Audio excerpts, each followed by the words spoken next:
Welcome back to the deep dive. I want you to imagine a crime scene for a moment. Okay. But the yellow tape, it hasn't been taken down for 7 years. The evidence is literally rotting in storage. Witnesses are disappearing. Or turning up dead, and the judges seem to be looking the other way. Right. Now, usually if we were going to try and understand a massive cover-up like that, we'd be digging through, leaked government cables, maybe a stack of court transcripts. We'd be looking for the paper trail. Yeah. The hard evidence. Exactly. But today, we're doing something completely different. We're looking at a poem. It is a significant departure for us, but I think we need to frame this correctly for you listening. Yeah.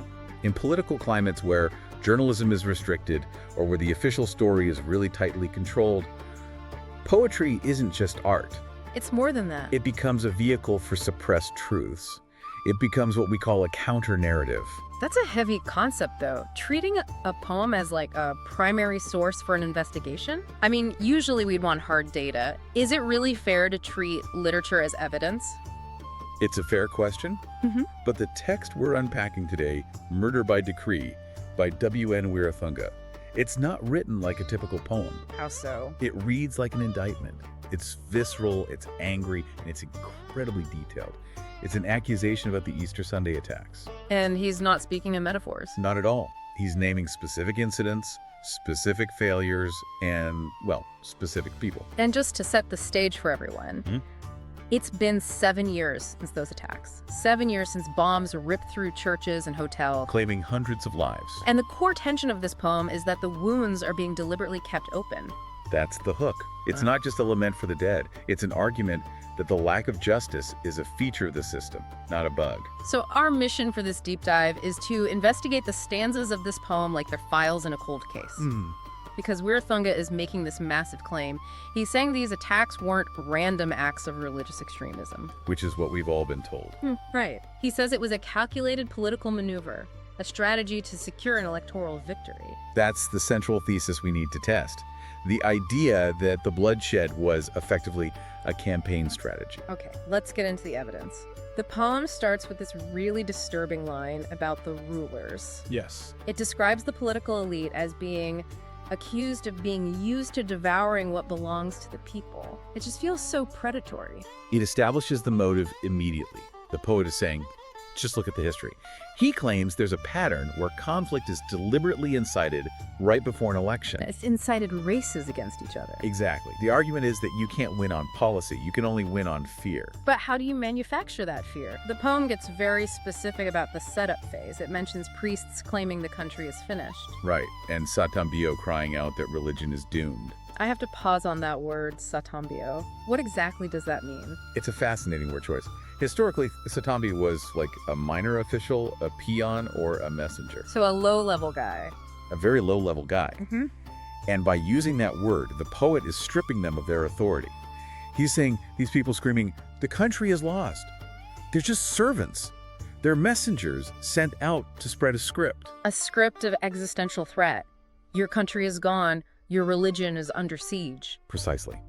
And once that psychological seed is planted, you need a physical trigger. Which the poem mentions. It explicitly mentions the breaking of Buddha statues.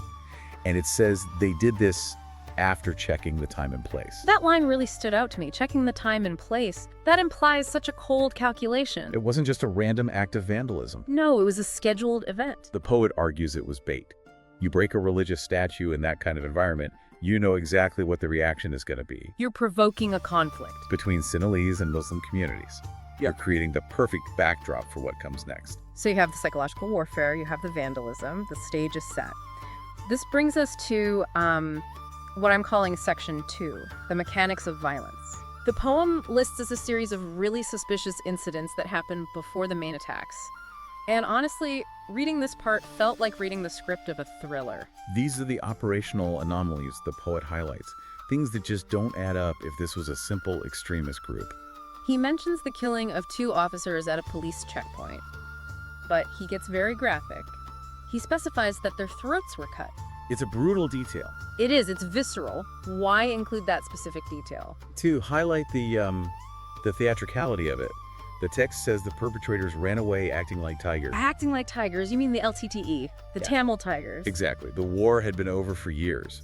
But by cutting throats, a signature fear tactic from the war, and acting like the old enemy, they were creating a false flag. Confusing the narrative. Totally. They wanted the public to think, oh God, is the war starting again? Yeah. It just adds to the chaos. It paints a picture of total confusion. There's a line about a bomb in a schoolboy's bag, explosives hidden under bridges. The whole country was being booby-trapped. But then we get to the part that actually made me stop reading, the bomb lorry. This is a major focal point in the text, and it's one of the most serious accusations Wirathunga makes. Okay, wait. I want to slow down on this because this is where the poem moves from general accusation to like specific operational detail. This deadly lorry. What is the claim here? It's a terrifying image. The text describes a lorry packed with explosives that was intercepted in Colombo before the attacks. Oh, they had it. They had it. It was in custody.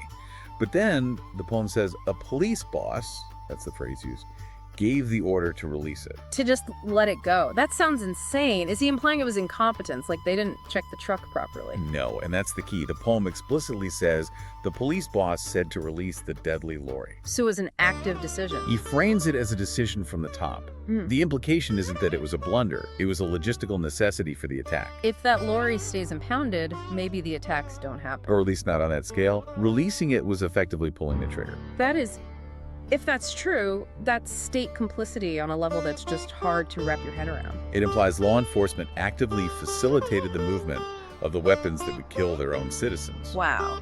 And the poem reinforces this.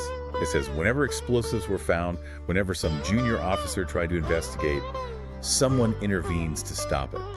An invisible hand. An invisible hand making sure the plot could not be stopped. The machinery of the state was working to protect the bomb, not the people. Which brings us to the day itself, the day of ash. The poem describes 300 people turning to ash. It's horrific. Just brutal imagery. But immediately after that, the poet pivots to another massive anomaly, the unexploded bomber. Right, the bomber in Colombo, whose device didn't detonate. Now, in a normal investigation, a live suspect is your golden ticket. You interrogate him, you map the network. But the poem notes something very strange about the timeline. It says the intelligence officers, the intel, went to that suspect's house immediately. By that time, the intel was already going to that house. That's the line. And the implication is, how? How did they know where he lived so fast? He hadn't even been processed yet. Exactly. The poet is arguing that this speed implies foreknowledge. They didn't need to interrogate him to find his address. They already knew. They already knew. They knew who he was, where he was, and presumably what he was supposed to do. It suggests he was an asset they were keeping tabs on. Not some ghost they had just discovered. And speaking of knowing what was supposed to happen, let's talk about the members of parliament.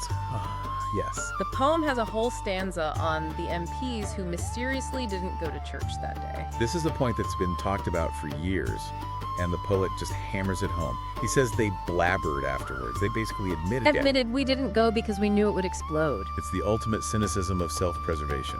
I'm safe. Too bad for you. But the poem aims higher than the MPs. It targets the Prime Minister and the President. It describes them as picking up stones. I'm assuming that's an idiom. Yes, picking up stones or playing the fool. It means feigning ignorance, dodging the issue, looking at the sky while your house is on fire. So they acted clueless. But it was later revealed they knew.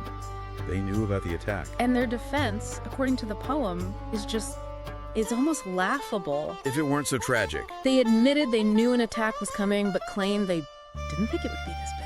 And look at the political utility of that. The poet points out that right after this massive failure, the campaign slogan becomes, "I will catch the thieves." Wow. They use the very disaster they allowed to happen as the platform to promise security. It's a protection racket. Create the danger, then sell the safety. So the bombs go off, the election happens, power changes hands. A strong man comes in to save the day. And now we get to the cover-up. You'd think with a new government, one that campaigned on justice, the truth would finally come out. But the poem says it's just a game of musical chairs. It's a judicial charade. The former president calls for commissions, but then the new president stops the inquiries. It says the group hides all the reports. And this is the big one. The poem explicitly accuses 3 presidents. Not one, not two, but 3 different leaders of hiding the murderers. This is the murder by decree. The poem creates a timeline that spans 3 administrations. The one in power during the attack. The one who came to power because of it. And then his successor, so it's a relay race, passing the baton of cover-ups. Exactly. The poet asks, why did the 3 presidents hide the murderers? And by implicating all 3, he removes the possibility of this just being partisan politics. It's not about one party versus another. No, he's arguing the system itself protects these assets. Whether you vote blue or green, the cover-up is the same. It suggests the people behind the attack are more powerful than the presidency itself. The poem gets into the gritty details of how they covered it up, too. It mentions fake DNA evidence. It claims suspects who supposedly died were actually allowed to flee abroad. Easter murderers go abroad, the text says, and those who fled are said to be dead. That's a massive accusation. It is. It paints a picture of total fabrication. The official story is the bombers died. The poet insists they were assets who were extracted once the job was done. And the real reports. They're described as rotting in various places, gathering dust while the official narrative is polished for the public. It's infuriating. But the poet doesn't stop at Easter Sunday. In the final section, he zooms out. He connects this to a whole history of violence. He mentions the Kebathigalewa massacre, the attack on the Temple of the Tooth, the Dalada Malagawa. These were pivotal, traumatic events in Sri Lankan history. Absolutely. The bus bombing, the attack on the holiest site in the country. And the thesis here is that these weren't just acts of war. The poem says the Easter bomb was for the vote, Kebathigalewa was killed for that too. He is suggesting a consistent playbook. He's saying, look at the pattern. Bombings are the method.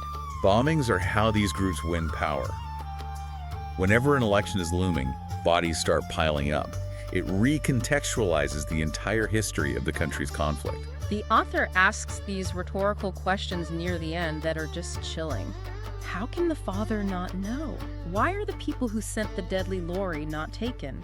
And notice the language he uses to describe the leaders. He calls them babies. Yes, these babies who killed to come to power. I have to ask about that. It feels so jarring. Why babies? I think it's the ultimate insult in this context. These men present themselves as fathers of the nation, strong paternal protectors. Right. By calling them babies, Wirathunga is stripping them of all that. He's saying they are selfish, impulsive, and recklessly destructive, like toddlers smashing toys, except the toys are human lives. They want the toy power, and they don't care what they break to get it.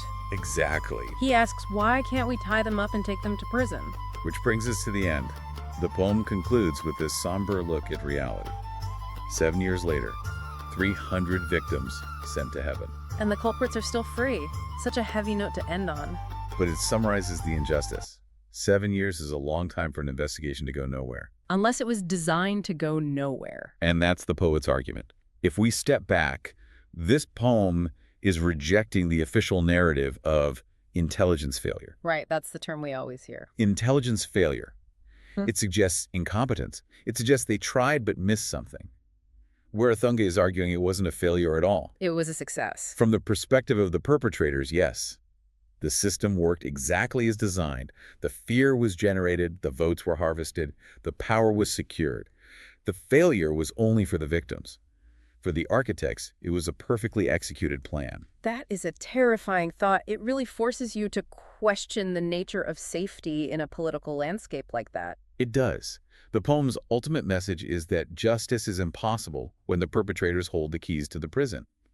It isn't just about the past, it's a warning. A warning about the lengths leaders will go to. And it challenges you, the listener, to look at political violence not as an accident, but as a transaction. So here's the final thought I want to leave everyone with. If this poem is to be believed, the highest office in the land was secured through the blood of its citizens. The 3 presidents all played a role. Does this suggest that in this kind of political landscape, safety is just an illusion? Is peace just a pause button that gets pressed until the next election cycle requires a new tragedy? That is the question Wirathunga leaves us with. And frankly, it's a question that echoes way beyond the borders of Sri Lanka. When power relies on fear, can anyone ever truly be safe? A lot to mull over. This has been a heavy one, but an important one. That's all for this deep dive into Murder by Decree. We'll see you next time. Stay curious and keep asking questions.